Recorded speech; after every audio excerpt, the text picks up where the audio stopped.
दोस्तों, दुबई के शेखों की लाइफस्टाइल के बारे में तो आप जानते ही हैं कि कैसे वो लोग पानी की तरह पैसा बहाते हैं। ऐसे में अगर आपसे पूछा जाए कि दुबई के पास इतना सारा पैसा आता कहां से है, तो आप क्या जवाब देंगे? हाँ, हमें मालूम है आधे से ज्यादा लोग यही बोलेंगे कि वहां पर तेल की खदान है, इसलिए दुबई इतना अमीर है। तो दोस्तों, अगर आपको भी ऐसा लगता है तो अपने दिमाग में मौजूद गलतफहमी के गुब्बारे फोड़ दीजिए, क्योंकि आज की इस वीडियो में हम आपको दुबई के अमीर होने का वो राज बताएंगे जिसे अगर कोई भी देश अपना ले तो वो भी दुबई की तरह ही अमीर बन सकता है। पर वीडियो शुरू करने से पहले अगर आपने चैनल को अभी तक सब्सक्राइब नहीं किया है तो सब्सक्राइब कर दीजिए और बेल आइकन दबाना न भूलें।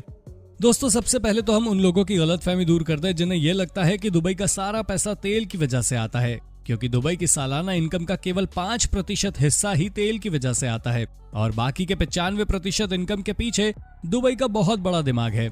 और ये बड़ा दिमाग किसी और का नहीं बल्कि दुबई के प्राइम मिनिस्टर शेख मोहम्मद बिन रशीद अल मखतूम का है, जिन्होंने पिछले 3 दशक में दुबई का पूरा नक्शा ही बदल कर रख दिया। जहां इन्होंने अपनी दूर की सोच के चलते आज दुबई को दुनिया की 3 नंबर की टूरिस्ट डेस्टिनेशन सिटी बना दिया। और सिर्फ टूरिज्म में ही नहीं बल्कि ट्रेड में भी दुबई ने भारी पकड़ बनाई, जिसका सबसे बड़ा कारण ये है कि यहाँ पर नागरिकों से टैक्स नहीं लिया जाता। इसलिए दुनिया भर के जितने भी बड़े बड़े बिजनेसमैन वगैरह हैं वो दुबई में जाकर अपना एम्पायर खड़ा कर रहे हैं और ना सिर्फ खुद अमीर बन रहे हैं बल्कि दुबई को भी मालामाल कर रहे हैं। यही कारण है कि आज दुबई उस लेवल पर पहुंच गया है जहां आपको हर एक चीज बिल्कुल टॉप क्लास की मिलेगी, फिर चाहे वो दुनिया का सबसे बड़ा मॉल हो या फिर दुनिया की सबसे बड़ी इमारत। और तो और दुनिया भर में एकमात्र 7 स्टार होटल भी आपको सिर्फ दुबई में ही देखने को मिलेगा, जहां पर रहने का खर्चा सुनकर ही लोगों के कान खड़े हो जाते हैं। पर फिर भी लोग ना सिर्फ इस 7 स्टार होटल में जाते हैं बल्कि दिल खोलकर पैसे भी लुटाते हैं। यहाँ तक कि हमारे बॉलीवुड के कई सारे सेलिब्रिटी जब कभी भी दुबई जाते हैं तो यहाँ के बुर्ज अल अरब में ही रुकते हैं।